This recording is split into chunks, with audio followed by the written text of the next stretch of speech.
Welcome. Good morning to you on Zoom. We may not see your faces, but we feel your presence, and we're glad that you joined us this morning.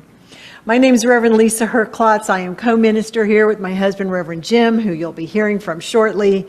And today we have a special treat for you, so hang on. Not only is it Easter, but there's something even more special coming.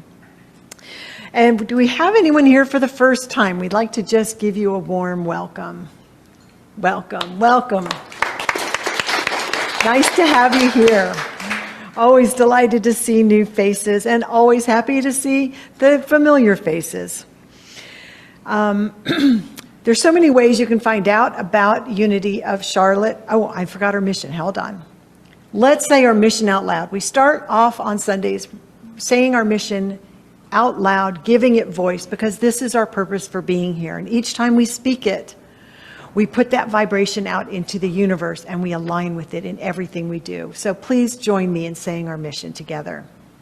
Unity of Charlotte is the place where we nurture a deep and mature experience of God through the practice of unity principles. Simply put, we are here to love, grow, and serve. Thank you. There are so many ways to find out what's going on at Unity. We have a Facebook and Bluesky and Instagram for social media. We have a website. You can find out everything that's going on there. We have a weekly newsletter that goes out. We have a YouTube channel where all of our services and also short inspirational reels are posted. So you can always go check that out if you need a little inspiration. And of course, we have our bulletin board. So if you're here in person, go check the bulletin board out. We always have things posted on that. So now I would like to invite you into our opening prayer. Take a moment to gently close your eyes. This is a chance to turn within, letting everything in the outer world go for this moment. We move from our heads to our heart space, that place where we remember, reclaim, and bring alive our connection to our divine source. It is where we remember that this is our very essence, our own eternal divine nature,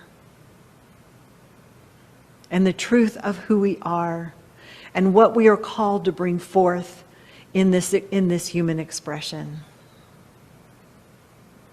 And as we celebrate Easter today, together we recognize that resurrection is not a one-time event, but a divine pattern that is woven into the fabric of our becoming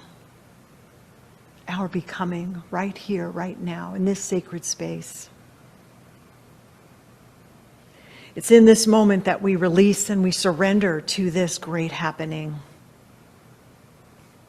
knowing that Spirit is already at work, calling us forth, unbinding what no longer serves, and guiding us every step into a new expression of life that is aligned with wholeness, oneness, and love. For this presence, for this sacred moment, for this holy Eastertide, we say thank you, and so it is. With your eyes remaining closed, we now offer up a sacred space to lift with voice any name or situation you would like to bring into prayer. Let me speak that now. World leaders.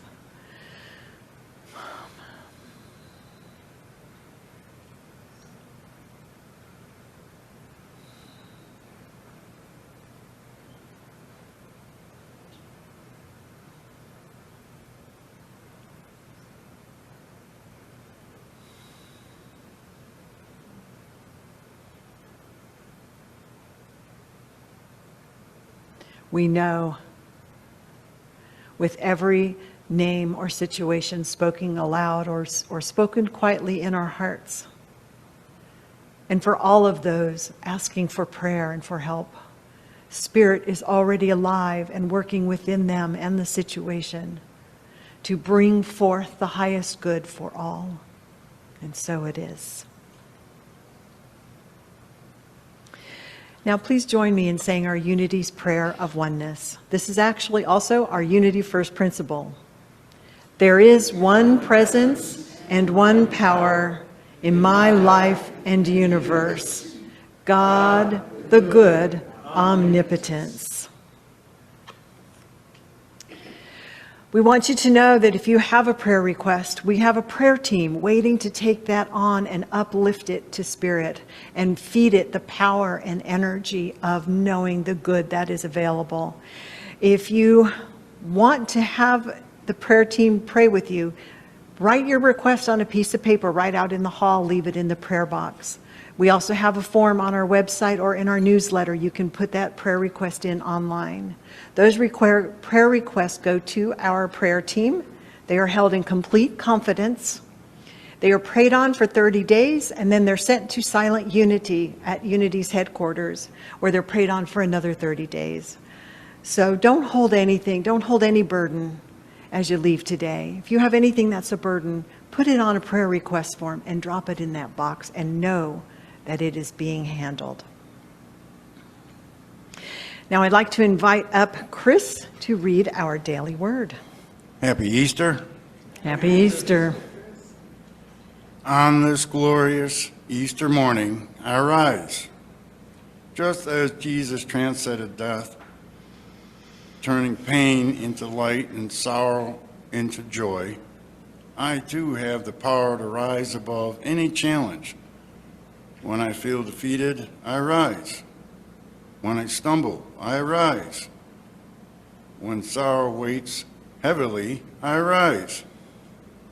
Each rising is the proof that resurrection is divine energy pulsing through every heartbeat and breath. This Easter, I behold with awe of every sign of life's renewing presence. A kind word, a morning breeze, a generous impulse, a wave of gratitude. All are glimpses of Easter's restoring power, lifting me higher. Easter is not just Jesus' story. It is mine too. His resurrection is a reminder that the power to rise above struggle and limitation is alive within me.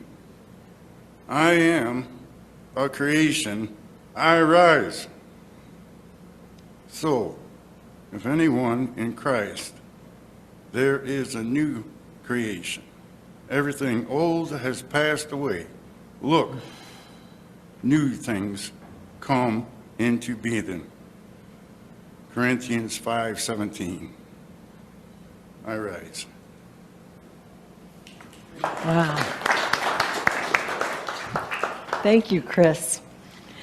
And now I'd like to invite Jason and Hoyt up to give us their first experience of their musical talents. Please enjoy. We are from Charlotte, Kirtan. It was something that was started years ago by a guy named Andrew Simons, and we've continued that. It's non-denominational. We like to call it musical meditation. We do sing and chant in other languages, Sanskrit, Hindi, and the one I'm going to do today is in English. So it's also call and response. All of these things help us to clear our minds of all the nonsense that runs through it.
are here. Sweeter than life itself, you are here. I am a wanderer in the peace. I am a prisoner by release. Jai Gurudev, Jai Gurudev, Jai Gurudev.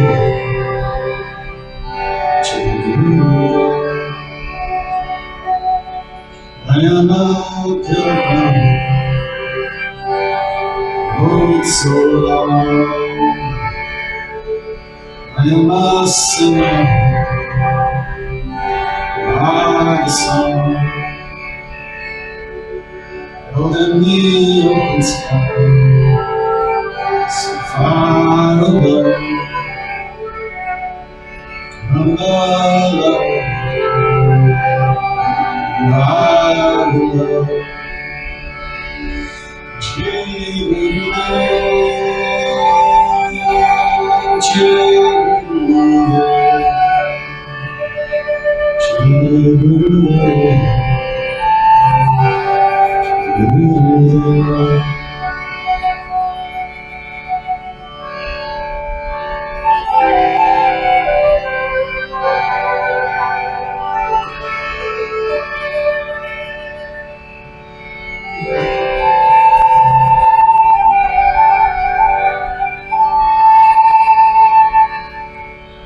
Follow the footsteps through the flame. All that I had to see your name. Carry your hiding me past the space. All that I am to is by your grace. By your grace, by your grace, I live by your grace.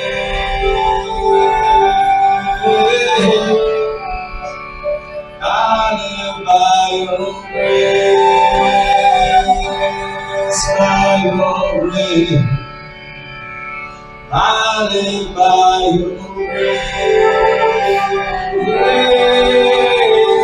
I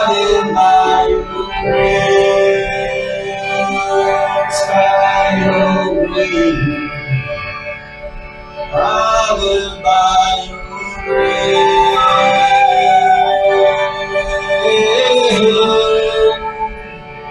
I live by your grace. I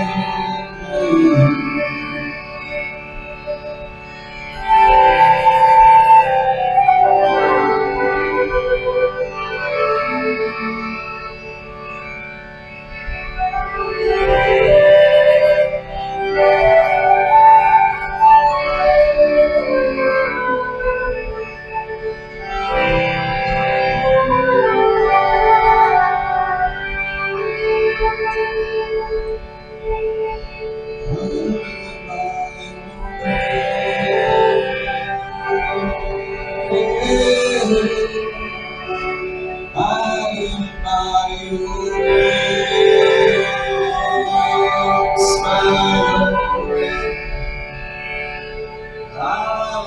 by your grace.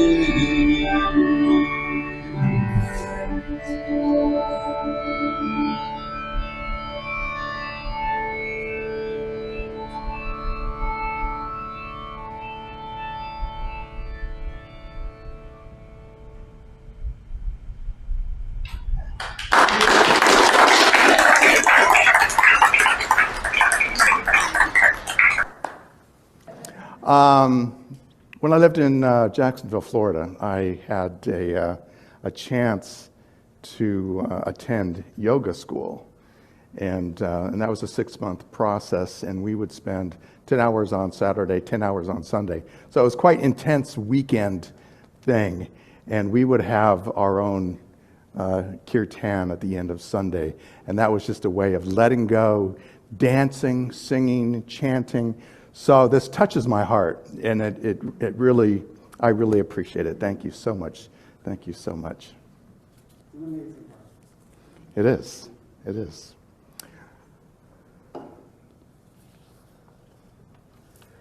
So let me tell you a story about these beautiful flowers out front here. I really appreciate Reverend Lisa for getting that together for us, and I not only appreciate it, but I honor her for being able to get through the Trader Joe's parking lot on a Saturday. That might be the challenge of the week, but they are beautiful. They're beautiful flowers, and on our way they were, go ahead. And the palms are from Palm Sunday. And the palms were from last week, Palm Sunday, so it's a nice, it's a nice coming together, On our drive here, the flowers were sitting on Reverend Lisa's lap as we're driving through Ballantine, and somebody honked at us and rolled their window down, and I thought maybe I had a flat tire, and they were just saying, "Those are so beautiful. Those are the most beautiful flowers." You know, they were more excited about the flowers than we were, I think. But they were appreciated all the way north on Park Road. People were looking and seeing our flowers. So that is we get to enjoy these flowers as well. So today we're going to talk about Easter, obviously, Easter and the rise up. Let's just jump right in here. This is our takeaway statement for today. This says, even in life's darkest moments, we can find a deep, enduring reason to believe in the goodness of life. By rising up and awakening to that inner awareness, we find light, joy, and strength. This statement right here is for me. This is the Easter within. Do you know who wrote this statement? No. I did. And I'm so proud of myself. I sat with this and just like, dang, that's good. So yeah, that was me.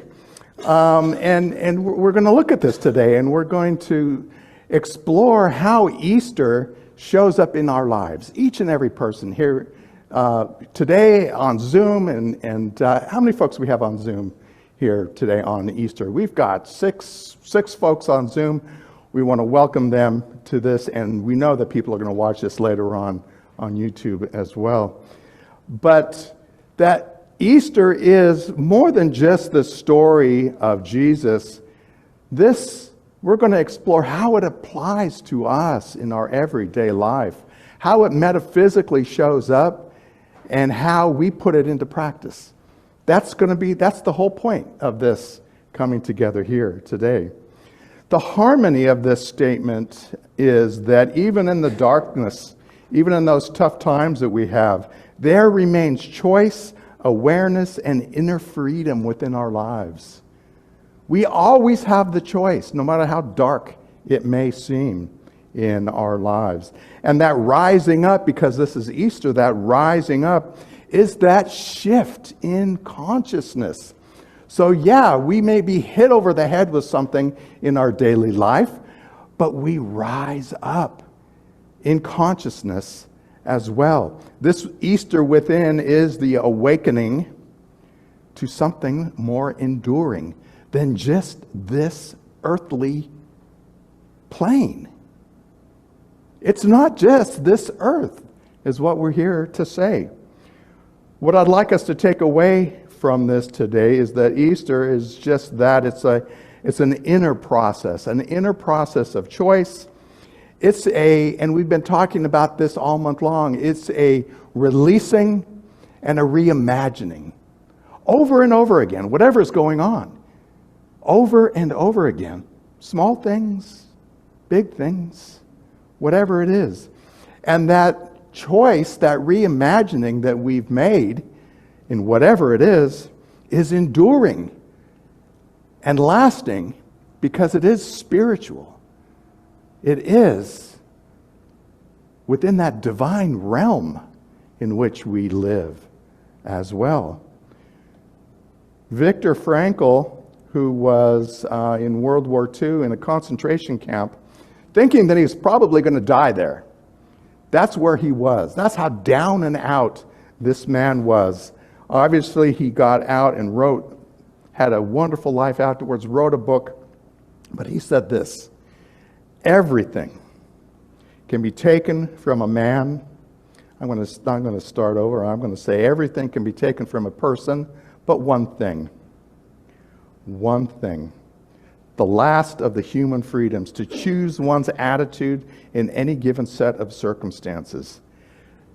To make the choice. That's what he's saying. He was in a concentration camp thinking he was going to die. Talk about darkness, right?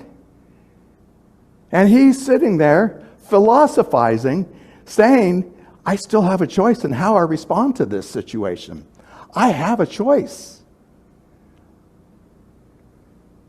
Again, darkness, choice, rising up, enduring maybe even. The history of Easter, and we've all heard this story. Every one of us knows the Easter story. Started in the first century in the Christian church. Easter was a season of fasting, prayer, and penitence. I have trouble with that word. Penitence. Did I say it right? All right. Penitence. Maybe because I'm not so into it. But that was the first century Christian church back then, was mainly fasting, prayer, and this as well. 40 days of Lent came out of that as well, starting, and then more recently, Fat Tuesday and Ash Wednesday as well. The last day of Lent is considered Holy Week, and this includes Palm Sunday, Maundy Thursday, Good Friday, and of course today, which is Easter. Palm Sunday, which Reverend Lisa so finely demonstrated last week, commemorates Jesus' entry into Jerusalem. That entry into that, coming into that space. Maundy Thursday commemorates the Last Supper and Jesus washing the feet of the disciples. Good Friday is the crucifixion. Holy Saturday is the tomb experience. And then Sunday today is that resurrection. That is the common story. We're not going to spend a whole lot of time, but just to remind ourselves what that is within traditional Christianity, because we're going to move a little bit past that. So this is the history of the Christian church, and for some people these definitions have a very deep meaning, and we honor that. We honor that. Traditions touch the heart, rituals can be deeply felt, and that's good. That's great. For others, they might just as soon leave it behind. And we honor that as well. We honor that as well, where they come into their understanding of Easter. I'm not here to tell you what that journey should be for Easter and how it should look for you. But we're going to explore some ideas here today. This is Charles Fillmore, our founder, along with his wife, Myrtle Fillmore, of the Unity Movement. He wrote in his book, Keep a True Lent, he said that Lent is a season of spiritual growth, a time for progressive unfoldment, when we can blend and merge our mind with divine mind. The way is open to lift ourselves into higher, pure, more spiritual state. Wow. You notice that not a whole lot of talking about Jesus in this. So again, it's where you want to come into Easter. It's okay. What Charles was describing was a way beyond the common traditions and rituals of Lent. Instead, he focused on blending and merging our mind with divine mind. Isn't that awesome? Blending and merging our mind, this physical mind that we have that helps us think throughout the day to make choices and whatever, but with divine mind. What's another word for divine mind? Collective consciousness, yes. God is another word for divine mind. It is our mind melding with God. If you don't like the word God, consciousness, the universe, whatever it is that speaks to you. But it's still the same. It's the melding. It's the coming together. It is the no longer feeling separate in this world. That's what this experience, Charles, is telling us. It's a definition of a mystical experience if there ever was one. Don't you think? The melding of our mind with the universe. Blending and merging our mind with divine mind and that other word for God. I just love it. You're going to see this quote more and more. So, how do we do that? How do we meld? How do we participate in this Easter rising up? How is it done? There's a couple different things that came to my mind throughout the week as I was working on this. It's inner work, right? It's not running around doing stuff. It's inner work. And that inner work could include prayer, meditation, devotional practices. What was this right here? This was a devotional practice. Don't you agree? Yes. See? I got Jason to agree with me. This is a devotional practice. That drumming, that singing, that chanting. I love the idea of drumming being what connects us to the heartbeat. And you can think of it as the heartbeat of God is part of that drumming. That inclusivity of singing together, coming together. First of all, you don't have to bring an instrument with you. You've got your voice with you. It's inclusive. Everyone can do that. Everyone can sing along. Some better than others. But all you need is a voice. Chanting is that attunement, I believe, to divine vibration. This is a vibration that we're working with. That's the clearing of the mind that Jason was talking about. It's the focus that we bring to a devotion. It's a focus, and that chanting brings it there. It's an attunement to divine vibration. So, we're so grateful for both Jason and Hoyt here together. Thank you guys for being here. Thank you so much. Also, not only prayer, meditation, devotional practices, but also divine connection. For us, that divine connection is moving into silence, opening up, and listening. That's our divine connection as well. Our affirmation this week, let me read it once and then I'm going to ask you to say it out loud with me. I am centered in the truth that life is good, and I am guided by divine love. Please, with me. I am centered in the truth that life is good, and that I am guided by divine love. Now that you've practiced, one more time. I am centered in the truth that life is good, and that I am guided by divine love. Thank you so much. Can you feel that? That's the vibration I'm talking about. We give voice to something. That's the vibration. That's the devotion that I'm talking about here as well. Unity's perspective on Easter, that life is eternal and inherently good. Life is eternal. I see some nods. Yes, absolutely. You already know this. Our first basic principle, we said it out loud as well. is that life is an expression of God and therefore inherently good. That's our first and most important principle. That's where we come from. Life is good. Life is good. And that connection with the divine is our expression in life. Life is eternal. Life is non-dualistic. More on that later. And life is good. Life is good.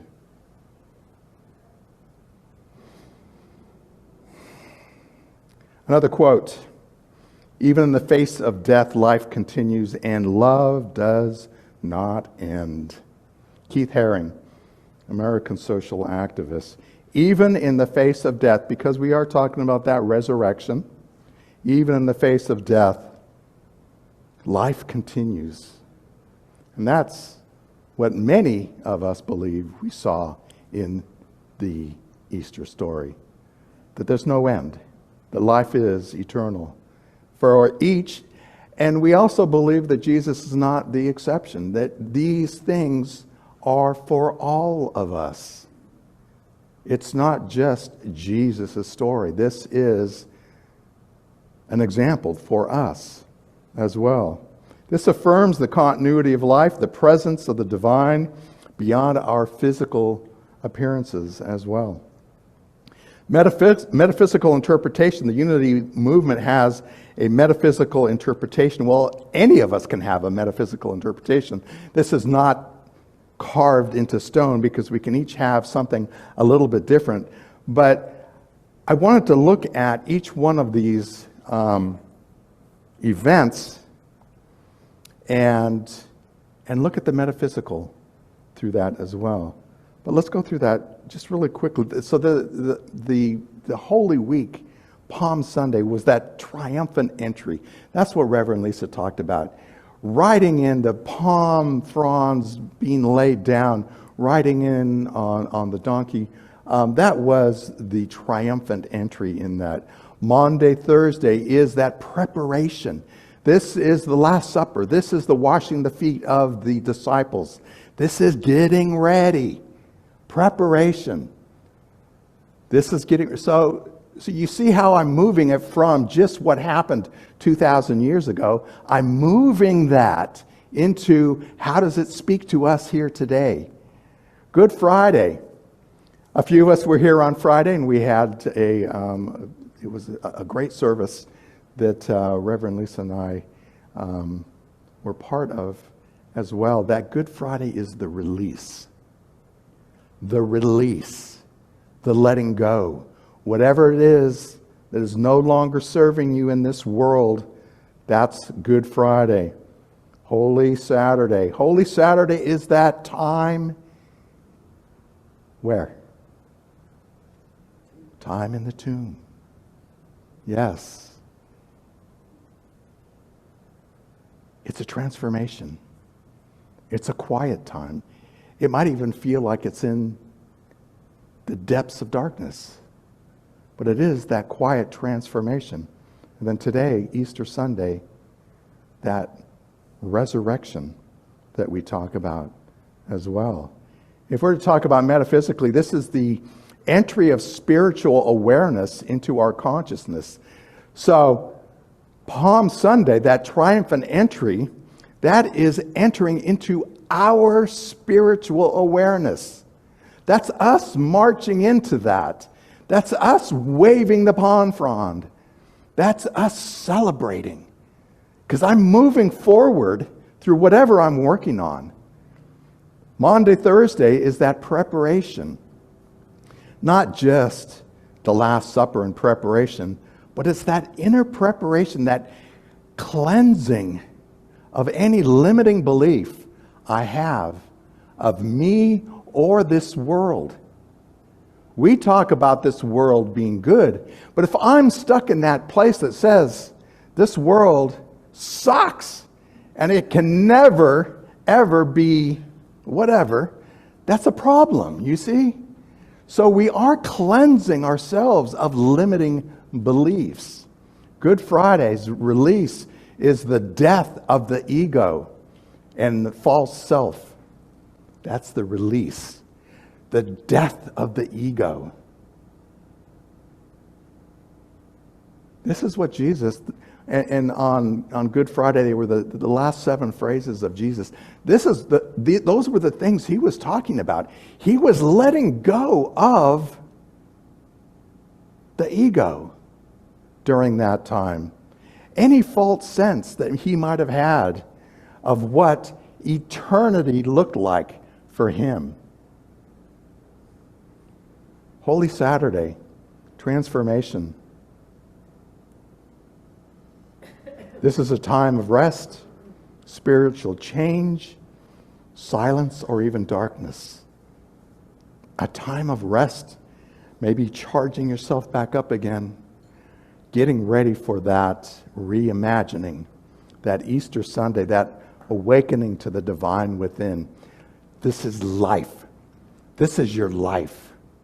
This is what it's all about, is the renewal, is the rising up, is the reimagining from what we erroneously may be thinking at the time. That's what this is. That's what this is. So our takeaway, the triumph of divine life over illusion and limitation is what we're talking about. Again, the triumph of divine life over illusion and limitation. So, in closing, life is sacred. We're here to share that joy with each other. This is eternal. This is good. Life is good. Our affirmation one last time. I'm just going to read it. You can read it to yourself. I am centered in the truth that life is good, and I am guided by divine love.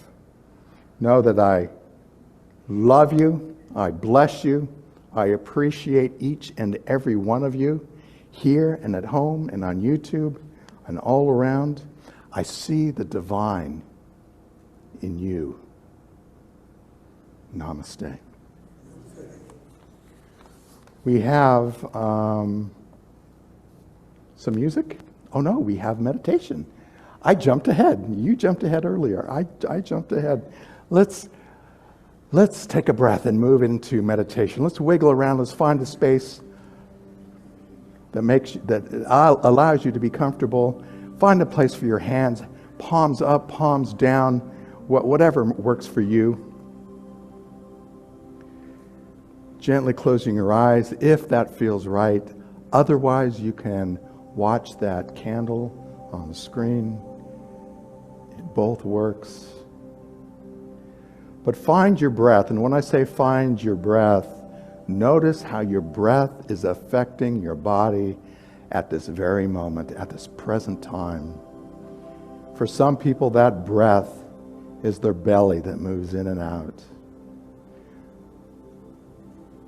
For others, that breath is in their chest, and they feel it expanding and contracting. For others, it is that air, that cool air that enters in through the nostrils.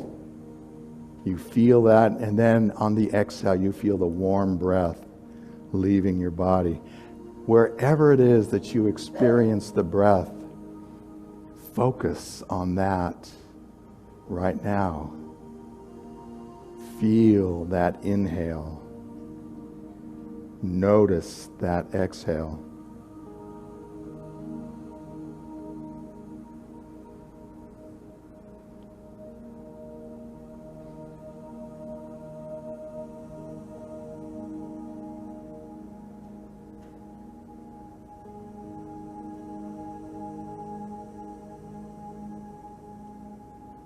We also become aware of the idea that our natural state, that we are one with that idea of love and goodness in our world. I focus on that spiritual quality. It might mean that each inhale I say that word. Each exhale I relax a little deeper.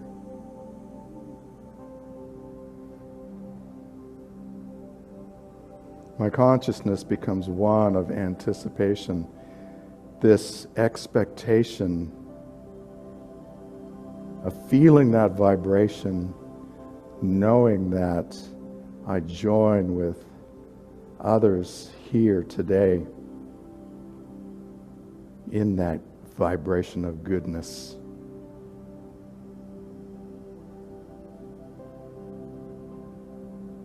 I know that this reality is spiritual.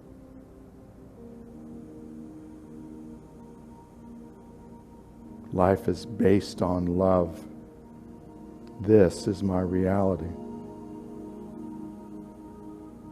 And this turning within from time to time, this focusing on my breath, this moving within and opening my heart, this makes all the difference in the world.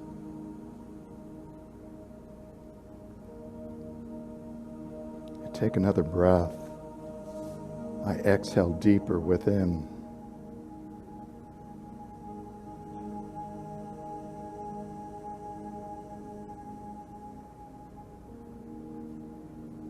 I know that the divine is here with me, right here and now. It is part of this present moment.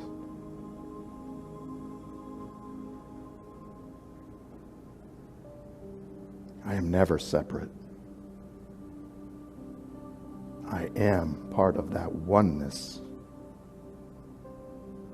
As I take another breath and we move into a few moments of silence.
And as we begin to come out of this silence, we claim that love that we've spoken about.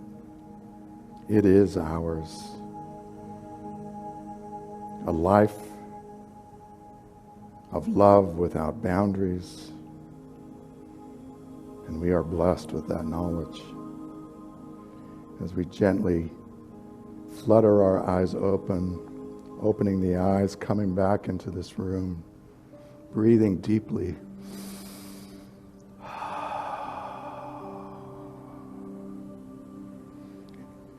And so it is. Namaste. Whew. Beautiful.